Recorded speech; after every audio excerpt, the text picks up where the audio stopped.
It still blows my mind that it's been 2 whole years since I first crossed paths with Lila. There she was, posted up at a coffee shop counter, frowning at her cappuccino because it had too much foam, not enough espresso.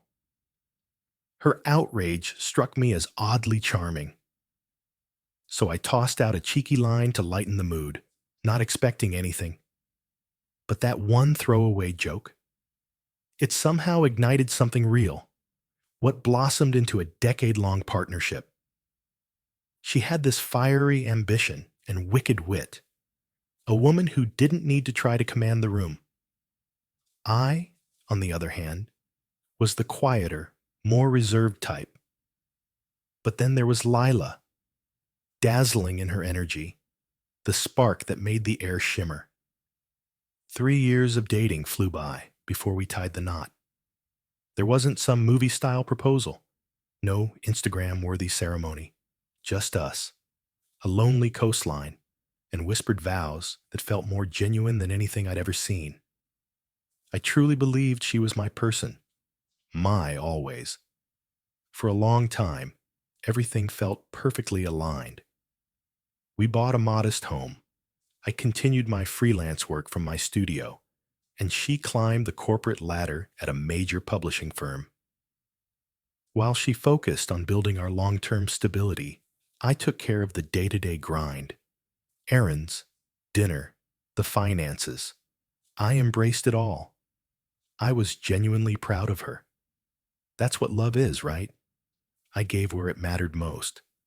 And I believed, with every piece of my heart, that she loved me just the same. But gradually, little things shifted. Not big explosions, just soft, creeping distance. She wasn't as present, buried herself in work, traveled often. Just business trips, she'd assure me. Had to stay late for edits, she'd mumble, breezing past me without even a kiss goodnight. I chalked it up to pressure. I didn't want to be that insecure husband, so I gave her room. But deep down, my instincts buzzed. Something wasn't right. One random night, I woke up around 2 a.m., and the bed beside me was empty.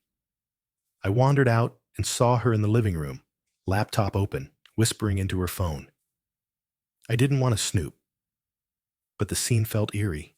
I took a silent step closer. What I heard next made my blood run cold. "I love you," a male voice whispered through speakerphone. "He won't resist. Trust me. He looks like a pushover." She didn't answer out loud, just gave a little smile. That grin, it felt like a punch to the chest. I didn't say anything. I turned around, walked back to bed, and lay in the dark, that voice replaying on loop in my head. I had sacrificed years for a woman who had snuck another man into the bones of our relationship. And she wasn't just unfaithful. She was plotting something darker. The next morning, while she showered, I stood at our desktop and combed through her search history. I was not braced for what stared back at me. How to get a good divorce without any evidence. Can I take his business? Best divorce lawyers for women. This wasn't just cheating. It felt like premeditated emotional assassination. That day, something broke inside me. I had always been gentle, trusting, maybe too trusting. But betrayal like that changes your DNA. It hollows you and reshapes you into something sharper. I chose silence. I wasn't going to confront her. I was going to win. I backed up every email, message, and search term. I installed a program that mirrored her phone to my tablet. Anytime she messaged her affair partner, a greasy, second-rate author from her office named Brad, I saw it. He was younger, arrogant, the kind of guy who thought sneakers and a blazer made him clever. Together, they sneered at me, laughed at how boring and easy I was. Brad told her to bleed me dry in the divorce. "Play fragile," he wrote. "Make him feel guilt." I sank low, hired a private investigator who got photos, audio, receipts. They were careless, leaving hotel bookings on our shared cards, dinner bills in our name, email trails via our joint accounts. It was all right there. All I had to do was gather the pieces. I then hired a powerhouse divorce attorney, Michelle King, a referral from a friend who'd survived a brutal split. Michelle didn't sugarcoat.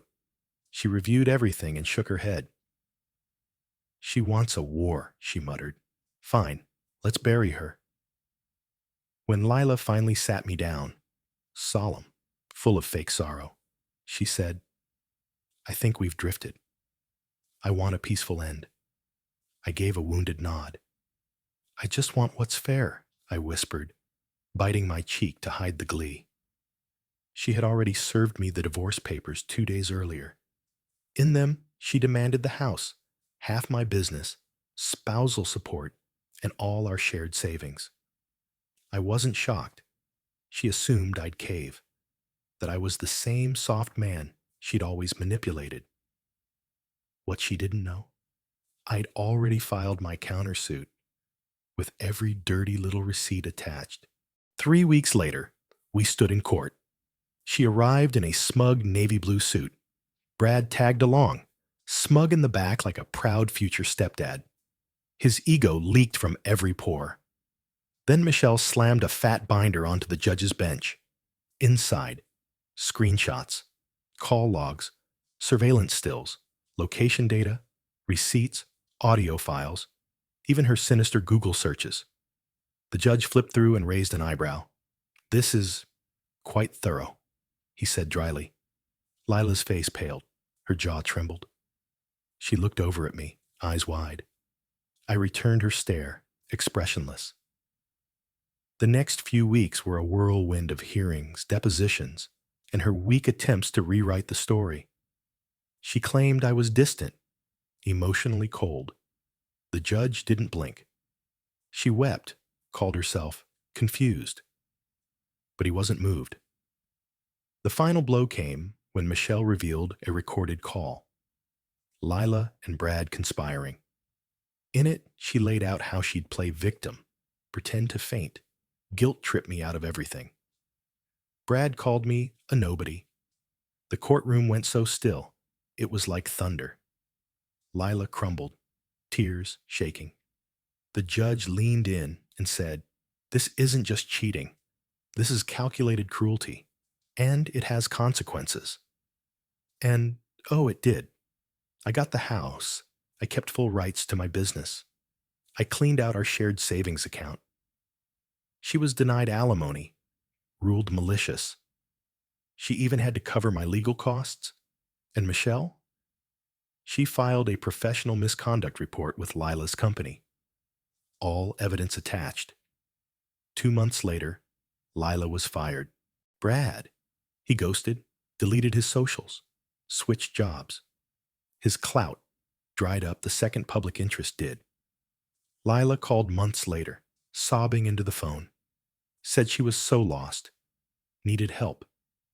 I listened for a full minute, then calmly said, "You Googled how to take everything. I Googled how to make sure you got nothing." Then I hung up. Years have passed. I've rebuilt piece by piece.